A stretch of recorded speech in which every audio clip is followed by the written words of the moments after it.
The problem with coercive control is it can be so subtle, it's really easy for people to continue post-separation. So once someone's separated, a lot of the physical violence, not always, but a lot of time that stops. It's the coercive control that we mostly see post-separation.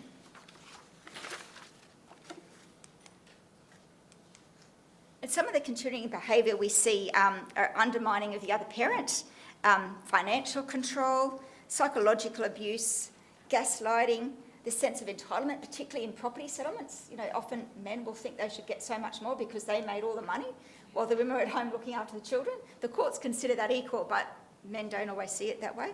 And the distortion of the truth, like the example I gave before.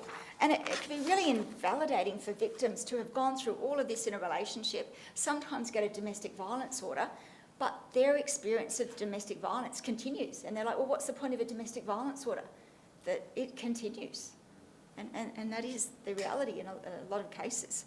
So as practitioners, we're constantly trying to come up with ways of how we can stop that, you know, what we can do to stop the controlling behaviour. We see people who are very manipulative, so they can behave very well in family report interviews. You know, be the perfect parent, be perfect in public, but behind closed doors, really nasty and vindictive.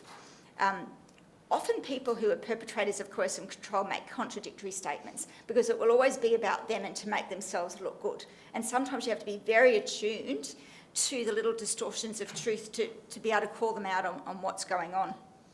Externalisation of responsibility, everything's everyone else's fault. Denial, victim blaming.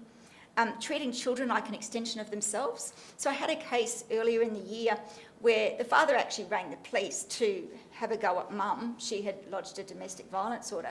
And for 2 hours, he spoke to this police officer talking about how bad the mother was.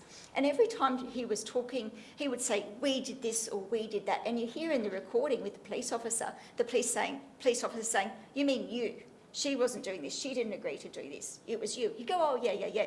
But then continue to say, we did this or we did that.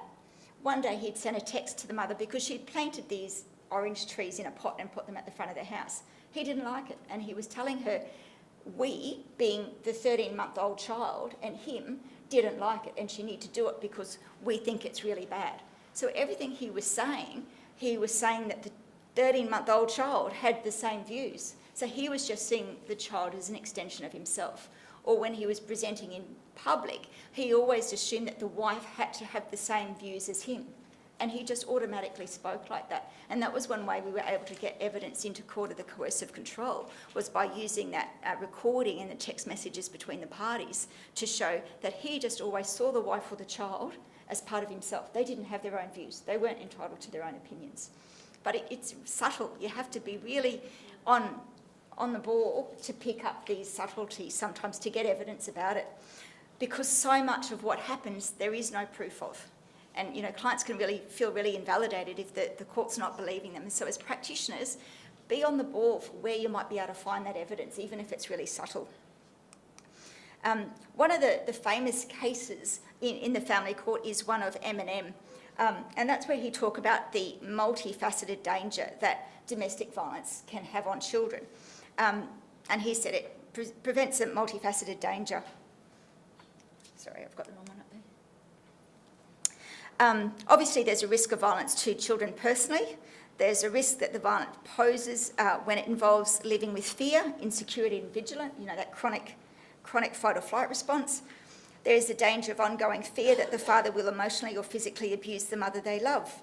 There is a danger that the child, will learn from the father's abusive behaviour that abuse is part of life for females and become even more accepting of such behaviour. There is danger that both children will come to believe from the father's abuse of the mother that women are lesser beings. So there's a lot in there. He said the greatest danger of all is that particularly the boy, will learn from his father's behaviour that physical and emotional abuse are acceptable ways of dealing with other persons, and thus come to share his father's disability. Such a disability may mar his dealings and relationship with others, including those that he loves, bring them into conflict with the police and courts and community, and result him in being penalised and even being imprisoned. That's an important case for a couple of reasons.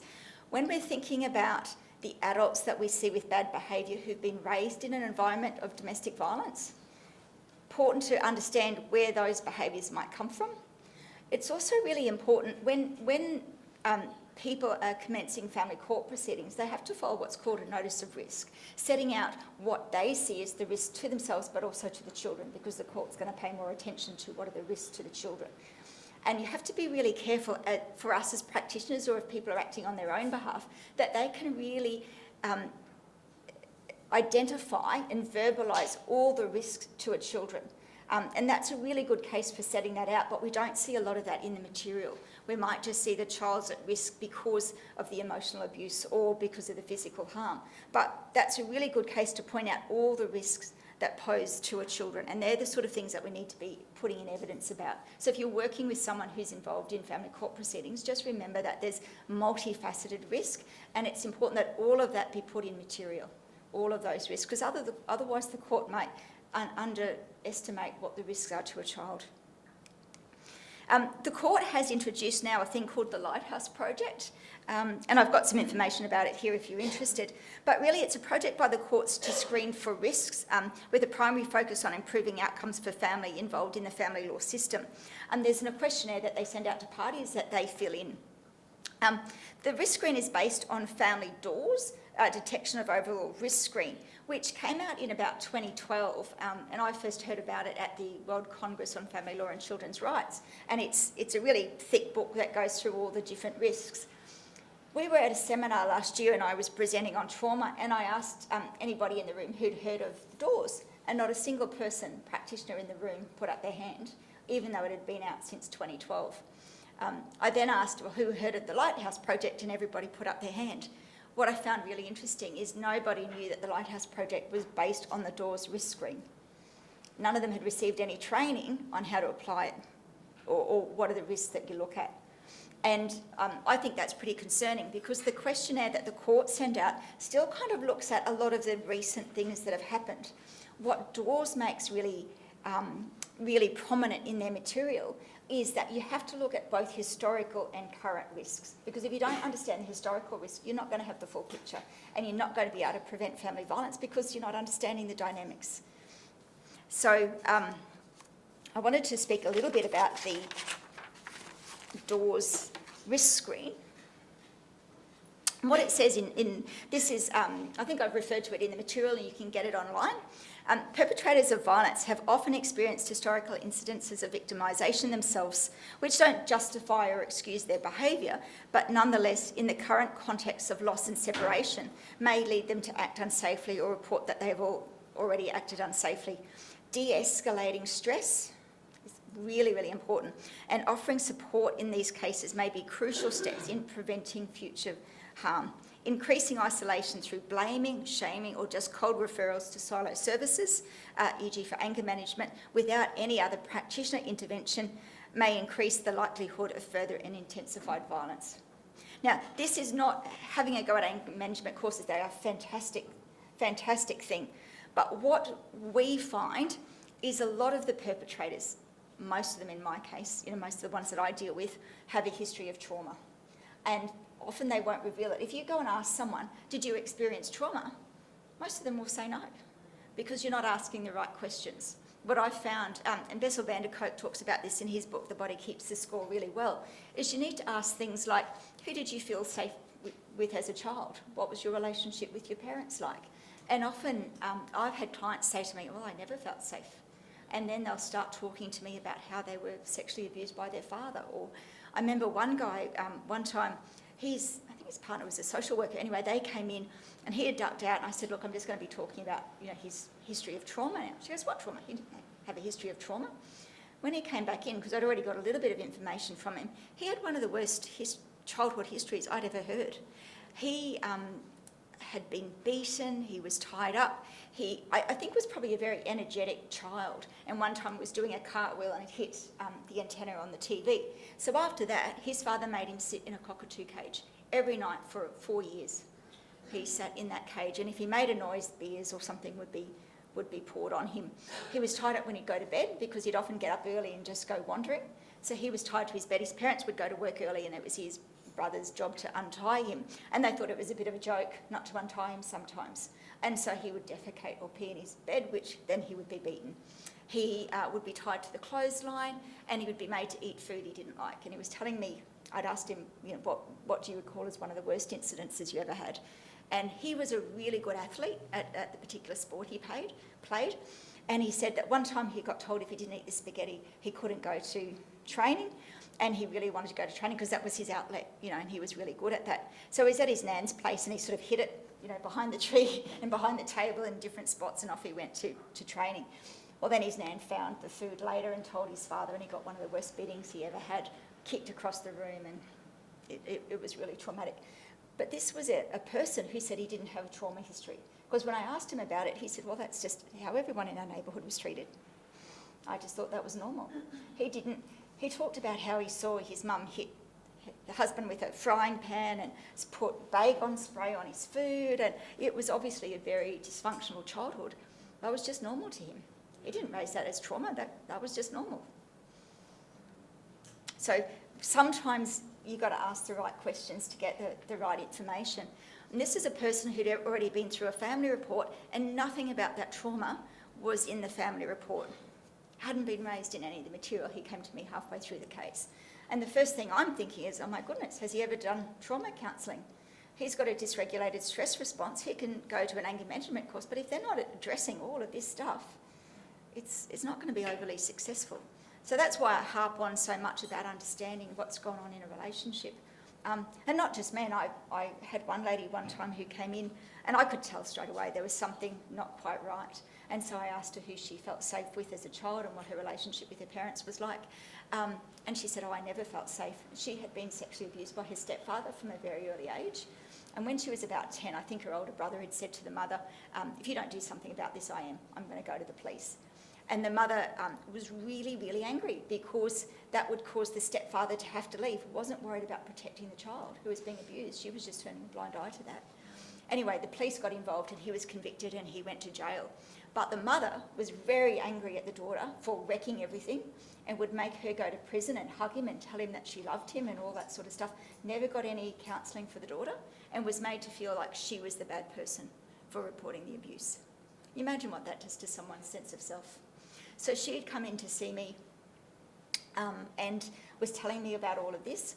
And she'd been, often when we see these people with trauma histories and sexual abuse, they're in and out of a lot of really bad relationships. It looks like borderline personality disorder, a lot of the traits like that.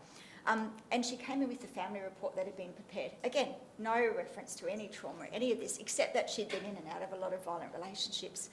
But she wasn't really able to attune to what her children had been experiencing. There'd been some pretty bad stuff. And there was, different reports of that. So I had no doubt that had happened. And she'd get, look, the kids have never seen that. They go outside. They haven't seen all this stuff.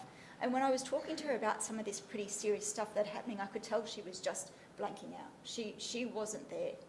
And it dawned on me that she was disassociating.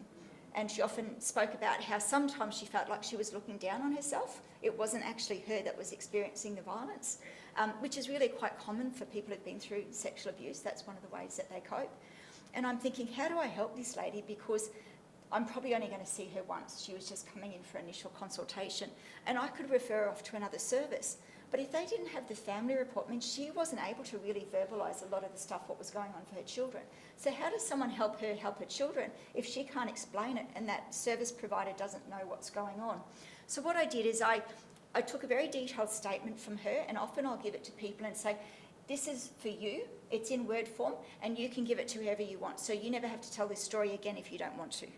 Because that's a big thing, having to retell that story that's very traumatic is very hard. So that was empowering her. If she wanted to give it to someone, she could. She'd already told the story. The second thing I did is with family reports, you can't give them to third parties unless you've got leave of the court. So I checked with her if it was all right if we got leave of the court to give it to somebody else, and she agreed. And I wrote to the other solicitors and said, I think she needs trauma counselling. Is it all right if we get leave from the court to give the family report to her counsellor? And they both said yes, so we went ahead and we did that. And I referred it to TSAS, the Tableland Sexual Assault Service, so that she could get some assistance to deal with stuff that had never been resolved, never been dealt with, and at least they had the family report to have a little bit of an idea of how that was impacting the children. And that was just the way we started.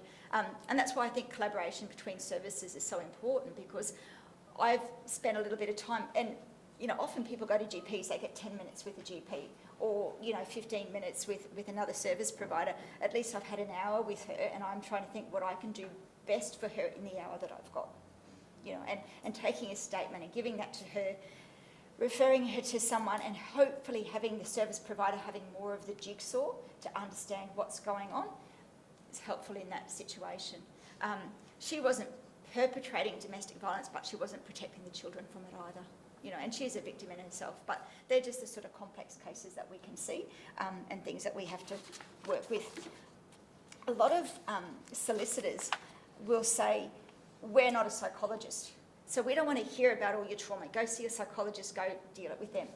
We take a very different view at our firm, because I don't know how you can be working with very traumatised people and not have trauma training and not understand when someone might be shutting down or hyper-aroused. Clients are going to be listening when they're in their window of tolerance. I'm sure a lot of you know about the hand model of the brain. People are often in this emotional state and their prefrontal cortex is offline. And we can talk to them and tell them all their options, but if their cognitive part of their brain is not online, they're not going to take that on board. They're not going to be able to have changes. So it's really important that we've got them in their window of tolerance and they feel safe, not just physically safe, but emotionally safe. And a lot of people don't feel emotionally safe talking about their trauma, because straight away they're out of that window of tolerance. So really important, I think, for lawyers or practitioners to be mindful of things like that.